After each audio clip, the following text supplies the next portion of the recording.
So'rayman, gunohkor qo'llarim ochib, ko'changda kessaydim yayrab dilginam, Ka'baning toshini yurakla quchib, qaniydi sog'inchning dardin aritsam.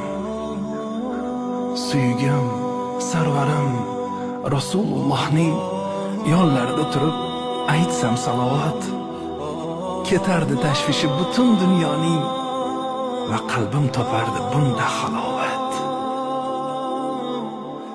Sahobalar bosgan tuproq kaftiga boshimni qo'ygancha orom olsaydim, Makka yu Madinam orzusan menga, chorlasang borsam u senla qolsaydim. Gunohlar boshdan-da ketdilar oshib, sening sof isingdan poklanay men ham, suratingni ko'rib ketaman jo'shib, Zamzam suvlaringdan